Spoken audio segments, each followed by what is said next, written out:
this morning on the Ag Issues program. A pleasure, as always, to bring on to the program Roger McEowen, Professor of Agricultural Law and Taxation at the Washburn University School of Law, as he joins us on the program this morning. Roger, good morning. How are you? Good morning, Greg. Just fine. Well, you had mentioned in your email when we were sending notes along with us, and correct me if I'm wrong on this, 32 years at least you've been doing this on 580 during the Ag Issues program, but the entire focus has never been on Supreme Court decisions. That's right. Yeah, I think we're right at coming up on 32 years consecutively every other Monday. And I've never devoted an entire program just to U.S. Supreme Court opinions until today. But important decisions nonetheless, and let's start to run those down. And the first one, and I'm sure many farmers and ranchers out there have been involved in or have had issues with or have had good agreements with concerning buy-sell agreements. Yeah, buy-sell agreement is really important if you want to keep the farming operation intact from one generation to the next. In fact, I think it's perhaps just as important as a well-drafted will or a trust is, and sometimes that gets overlooked. I had one situation not too long ago where the family did not have a buy-sell agreement, and that land is probably going to end up in a partition and sale because the siblings just cannot agree on a whole bunch of things. Well, that could have been taken care of had the parents put a buy-sell agreement in place where the off-farm heir could have been bought out by the existing on-farm heir so they could cash in their hands, and the remaining siblings that want to own and operate the farm can continue to do so. And that's where these things are used. Now, you might say, well, how in the world did something like that get in front of the U.S. Supreme Court? Well, it was an estate tax issue is what it was. And it's really instructive what the court has said here in terms of the type of buy-sell agreement that should be utilized, particularly if you're going to have the potential for a federal estate tax problem, which, if Congress does nothing, starting in 2026, that exemption is going to be basically cut in half from where we're going to be next year. We're going to get one more inflation adjustment. We're a little bit over 13.6 million exempt per person right now, per decedent right now. That'll adjust over to about 14.3 million next year. And then if Congress does nothing, that's going to get cut to about 7.15 million starting in 2026. So with the run-up in values of land, run-up in values of equipment, all of those types of things, you could see a lot more farms and ranches have an estate tax problem at $7 million than they would have at $14 million. So this becomes really important how to properly structure it. And Greg, what we've learned here is we don't want the farming corporation to own the policy and get the proceeds at death. Because what happened in this case, it was two brothers that ran a small business.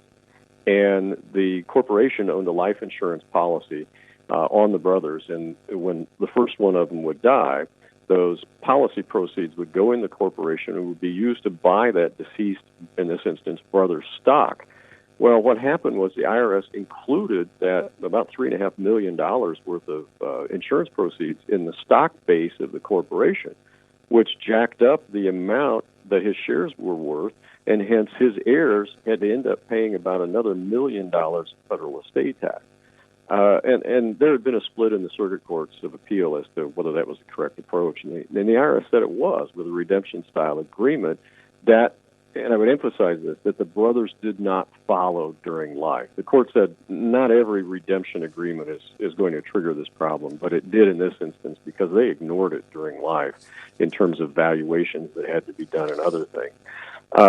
So that's a good lesson here. So how would we correct that? We would have each brother own a life insurance policy on the other brother. That's called a cross-purchase type agreement, and not have those proceeds go in, for example, into the farm corporation. So that's just a tax technique. It's kind of a detailed case on taxes that went through the U.S. Supreme Court. We don't see too many of those at the Supreme Court level, but this one's really important in terms of how we properly own those policies if we want to keep it out of the farming corporation and minimize tax at death. Well, one that many people are, including farmers and ranchers, are looking at right now, or experiencing, maybe the better way to put it, is effects of inflation. In other words, Mhm. inflation, people have heard deflation as well, but the question was posed that whether if it is a, quote, tax, end quote, or not. Yeah, indeed, certainly inflation is, and we'll sidestep to the Supreme Court here just for a moment to talk a little bit about economics. But a lot of the news recently is focused on the Fed leaving interest rates unchanged to fight inflation. But prices are still high and they're rising faster than expected. The reason I threw this in is because I had an interesting conversation with an individual that wasn't understanding, couldn't wrap his mind around what these numbers meant. And he said, well, 2 years ago inflation was about 9%. Now it's about 3 or 4%. Why aren't prices coming down 6%? Well, that's an improper understanding of what inflation is. Inflation is not the price level.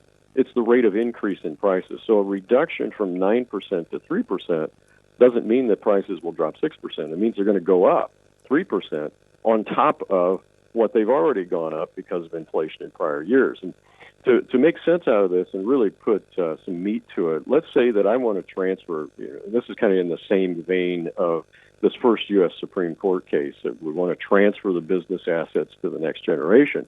Well, let's look at the impact of inflation on this. And this would go to, in terms of that case, the amount of insurance I would need to buy out somebody from the farming operation. So 3 years ago, for example, I could transfer $300,000 worth of equipment over 2 years, and the buyer would only have to pay an interest cost of about $1,500. Now, that interest cost is $25,000. And if you wanted to sell $1 million of farmland on an installment basis to the next generation, for example, to fund your retirement, the interest cost 3 years ago was about $160,000. Now it's $400,000. So that's what inflation does. That's really a tax. The politicians don't call it a tax. Of course, the ones that cause the inflation don't call it a tax, but it is. Now, deflation is the opposite. So when prices drop, the dollars in your pocket are worth more, but your loans and debts become more costly in real terms. So you're being taxed by the amount of inflation, and the Fed hints at dropping interest rates to manage inflation, but the reality is that they should be raising rates to curb inflation. I know I've heard Daryl Holiday talk about this a number of times, and he's spot on correct. You can't have a plane come in on the runway and continue to bounce off of the runway and expect what the Fed calls a soft landing. Well, that's what they're trying to do. They need to get the interest rates up. Remember Paul Volcker, grab that inflation, that bull by the horn, get the interest rates up there, and squeeze it out of the economy, which is exactly what Volcker told Congress he was going to do in the late 70s when he took the reins of the Fed. He said, I'm going to wring inflation out of the economy. Well, he did. And that will get it out of the economy. But this continuing trying to manage rates and slowly increase them or decrease them, that just gets, as Daryl says, a bumpy landing, and that's not going to be good.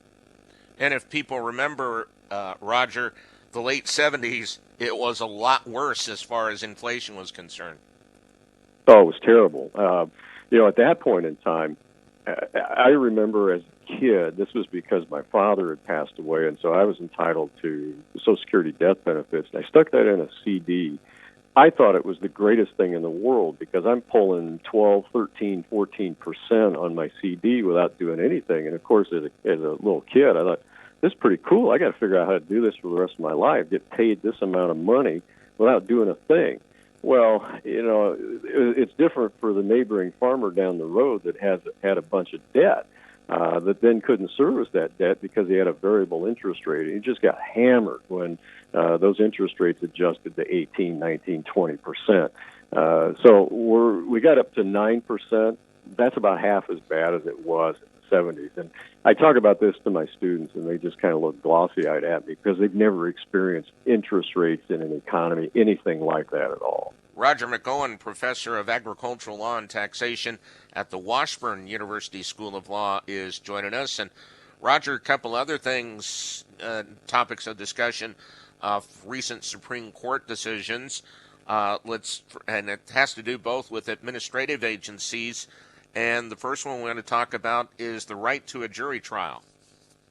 Yeah, this is huge, Greg. most of the attention in the media is focused on what we'll talk about next, and that's the repeal of the Chevron deference rule. But the day before that opinion came out, the U.S. Supreme Court put out another opinion. I think this one is just as significant as the repeal of Chevron, because what they said was, when you have an administrative agency that is seeking to impose civil penalties, in this instance it involved alleged securities fraud, and so it was an SEC rule that said, well, we're going to handle this in-house. It's going to go to our administrative law judge. We issued the penalty. We're going to hear the case, and we'll make the judgment. So we're going to serve as the jury, the judge, and the executioner all ourselves. And the individual said, no, I want a jury trial. I'm entitled to a jury trial under the Seventh Amendment. And he felt he was targeted by the Obama administration. Anyway, he was a radio talk show host as well as running a couple of hedge funds, and they really did kind of target him.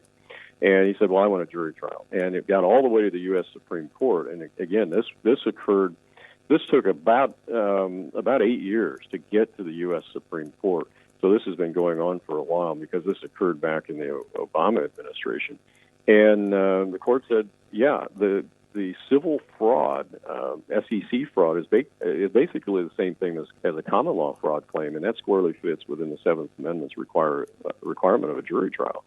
And I think that's a big deal because, as applied to farmers and ranchers, when you get into a battle with USDA or NRCS or EPA or Corps of Engineers, whatever the case might be, and they levy a fine, that's not to rehabilitate somebody who was injured.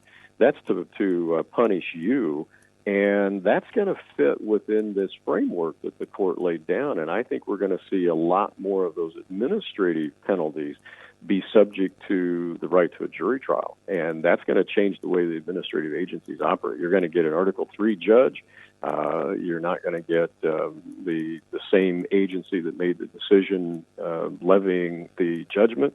So it should be a fairer process for farmers and ranchers. Well, you would know this. I'll pose this question. So that let's just use an example, SACIT versus EPA.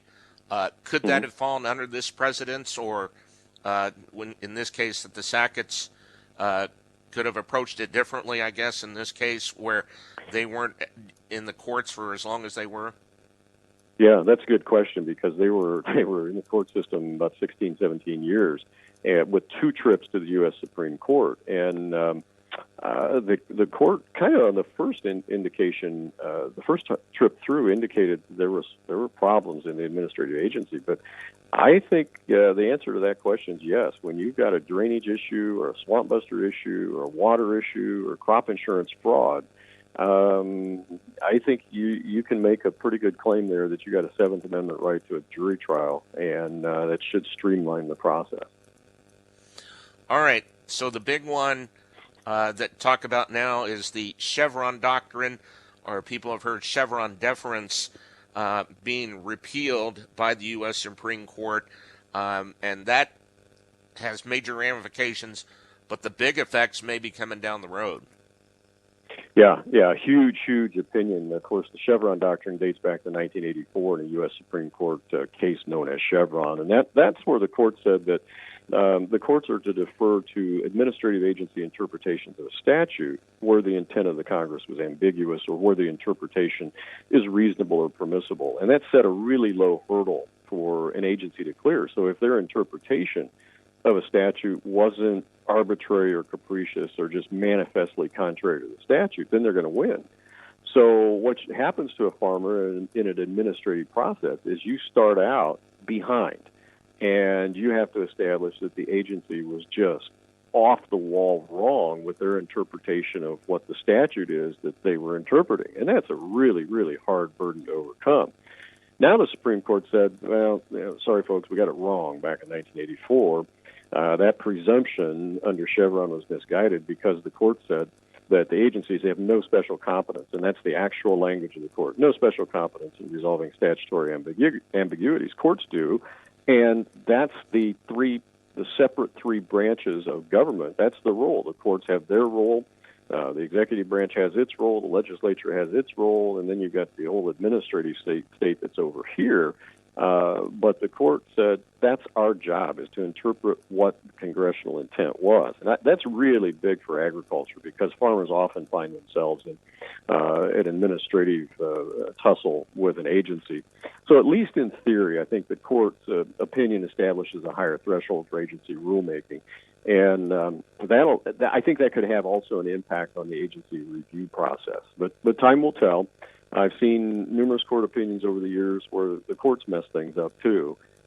So we may have shifted the problem from the administrative agencies to the courts, but I do think it will change the way that the agencies write their rules, and they're going to have to be tighter and closer to congressional intent as they write those rules, and that could be the real impact here.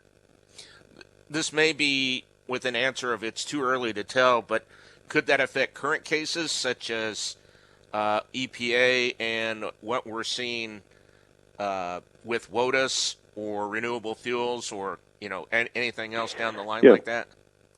Yeah, going forward, it will. The court said it's not going to change any cases that have been previously decided, so it's prospective only. But the way that the agencies write their rules, I think they're going to have to write those with this decision in mind, because they're not going to get basically a pass. They don't get that free pass once they get challenged in court that they were right. We kind of flip the presumption around, and that's going to look. The courts are going to look at that pretty hard, and they're going to be the ones to evaluate whether what the agencies did was right, not the other way around. The agency saying, "Well, we're close," and so we win because we're playing the same game as horseshoes and hand grenades. So close is good enough. Well, not anymore. What about those who say, "Well, this puts it back into the hands of Congress versus the courts in this case on if there's policy that needs to be made, keep it in the hands of Congress"? Well, that's what it does, and that sends a message, I think, to the Congress, and I've been harping on this for years. Be more careful and pay attention to detail when you are writing statutes. And now I'm talking on this just for a second on the tax side of things. I've been involved numerous times over the years in technical correction bills where Congress writes a tax statute and they made a mistake, or they don't see a connection to another provision of the tax code, and now we got to go back in and change that. This should make Congress pay closer attention, and the staffers pay closer attention to the actual statutory language that they are drafting. At least I hope that's the effect of this, and it certainly should be, because it should come back to the elected policymakers in drafting clear statutes so that the courts aren't left trying to guess what their intent was with the words that they used. And finally, Roger, through all of these court decisions that have come up, and then, of course, Supreme Court ruling on them as well, for agriculture, this has been quite some time where we've had this amount or that had teeth into the decision, so to speak, on how much this is going to affect what happens in the future. Oh, yeah. In terms of a single term of the U.S. Supreme Court, and I could throw a couple more opinions in here if we had time, I don't remember another year, at least in my career, and this dates back over 30 years, where we had a single term with as many Supreme Court opinions of relevance to agriculture than we just had this last term. It's pretty incredible to say, but with the teeth that it has, most definitely. And Roger, if anyone wants to read more, they, of course, can go to your blog. They can go to the blog, and I also have started a Substack, and the great details in the Substack, I call that what they'll find there is the Rural Practice Digest, and that's McEowen Ag Law and Tax.substack.com. All right, sounds good. Roger, as always, very much appreciate it. Thank you very much. Thank you, Greg. That is Roger McEowen, Professor of Agricultural Law and Taxation at the Washburn University School of Law, as he joins us this morning on the Ag Issues program here on 580 WIBW.